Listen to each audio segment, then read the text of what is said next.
Hey guys, welcome back to Trainer TV. I'm Trainer, and this is Professor Chris. Awesome. And today we're going to talk to you guys about strategy and synergy. On this episode of How to Build a Pokemon Deck, we are going to be talking about two very important things when it comes to building your deck. Those two things are strategy and synergy. In the Pokemon TCG, there are three different ways that you can win a match. The first one is by taking all of your opponent's prize cards. The second one is by knocking out all of your opponent's available Pokemon on the bench or in the active slot. And the third one is by making your opponent deck out or run out of cards. We are going to be talking about the three different types of Pokemon decks that take advantage of each of these victory conditions. Alright guys, now there's 3 points within strategy: speed, setup, and stall. The first one we're going to talk about is speed. Like Chris said, there are 3 victory conditions, and speed helps us achieve the benching out strategy, which is the strategy where you knock out all of your opponent's Pokemon. For each of these strategies, we are going to list a couple notable Pokemon and a couple notable trainer cards to help go along with this and create that synergy that's needed within a deck. For a speed deck, some notable Pokemon and decks that you'll see going around are going to be that colorless Mega Rayquaza deck that just gets a lot of Pokemon out on the bench and deals a lot of damage in 1 to 2 turns, can evolve very fast, and start taking out Pokemon right away. The second one is going to be that Latios EX deck. The Latios has the ability to attack on the first turn. If your opponent gets unlucky and only has 1 weak basic, you can knock it out on the first turn and instantly win on a bench out condition. Alright, now 2 trainer cards that go along with this speed strategy are Sycamore and Battle Compressor. We picked these because you'll see them in most all speed decks. Right. It's that Sycamore, you're probably playing most of your hand, so don't worry about its game text where it says discard your hand.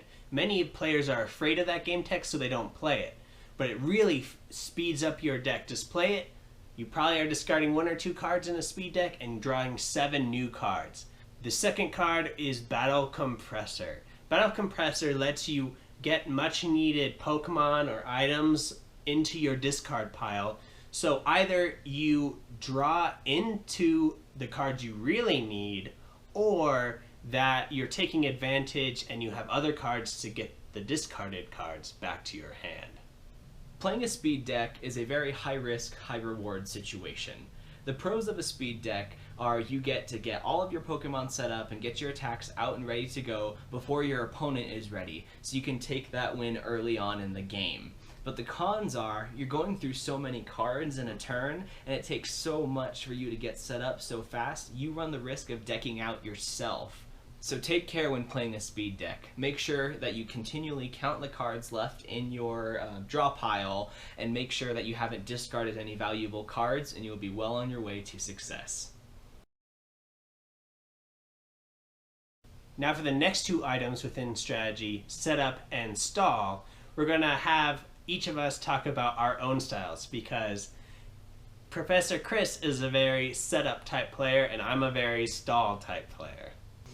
First up, I'm going to talk to you guys about a setup deck. A setup deck tries to take advantage of the prize card win condition. Some notable Pokemon that take advantage of the setup deck strategy would be Mega Gardevoir EX.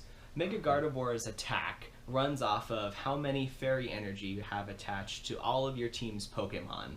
It takes some time to get all of those energy set up, but once you do, you're hitting for multiple hundreds in attack. Yeah. It's nasty. Primal Groudon and Primal Kyogre also take advantage of this strategy. They have some pretty heavy energy costs when it comes to their attack, but once you finally get them set up, you are well on your way to success because you're constantly knocking out a lot of things in just 1 hit. Setup decks typically take advantage of abilities of other types of Pokemon like Stage 2s. For this reason, some notable trainer cards that you're going to want to put into these decks are going to be evolution cards like Rare Candy or Wally. They're going to help you get those Pokemon with abilities in order to get all of your decks set up just a little bit faster. Another type of trainer that you're going to want to put into a setup deck is going to be cards like Karina that let you search your deck for very specific item cards or Pokemon in order to get the right cards at the right time. For instance, I run Karina in my Mega Lucario deck so that I can get those fighting type Pokemon like my Machamp's out, or I can get an item card like a Startling Megaphone or a Professor's Letter in order to hit just the right timing with my strategy. The pros and cons of a setup deck. With a setup deck, you can expect to lose a couple prize cards in the beginning of a game because you're not ready to tackle a speed deck right away or something like that. You have to take your time building up your Pokemon on the bench before bringing them up. But after you have lost a few prize cards, typically your Pokemon will be strong enough to steamroll anything else in their path.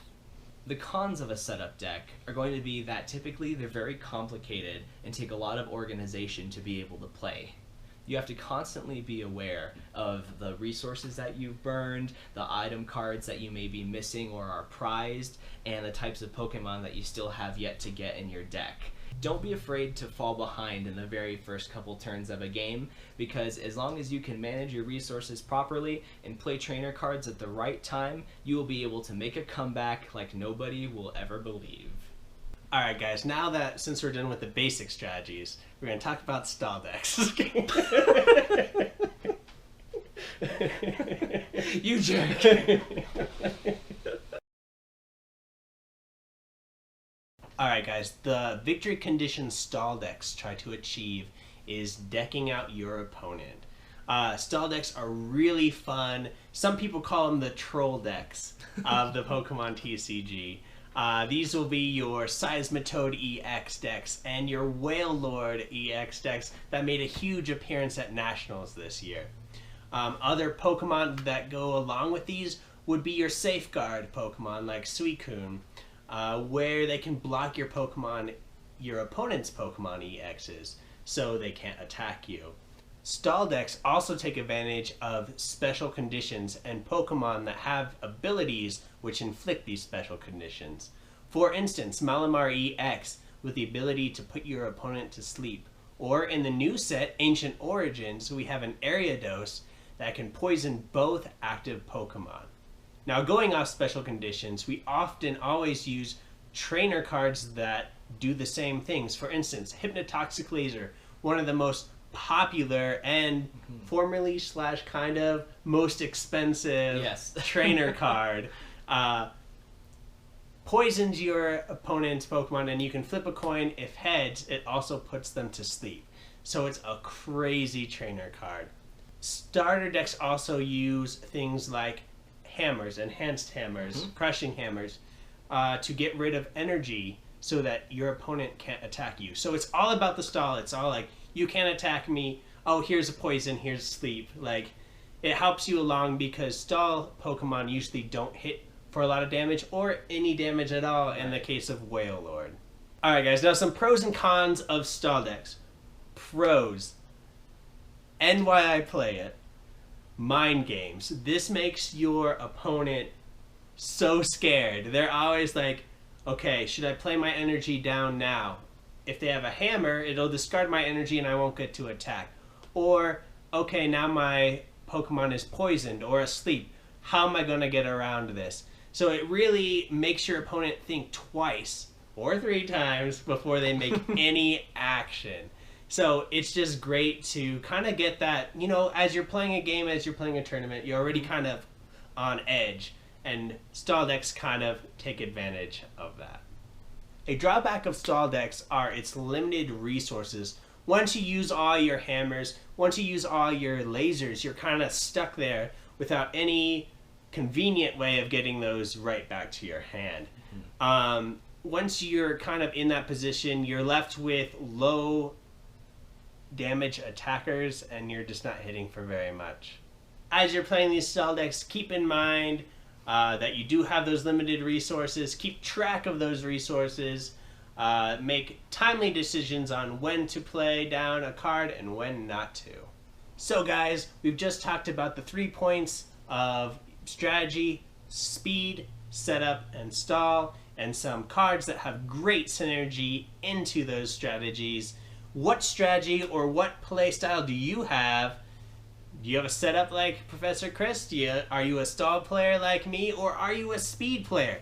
Let us know in the comments below, as well as if you have any questions for us concerning your decks. Thank you guys so much for tuning in to week 3 of this new awesome series. You guys and your feedback is what has made it awesome. We hope that you continue to join us on this journey, and see you next week. Until then, that's all we have for today. So remember, trainers, train on! Yeah.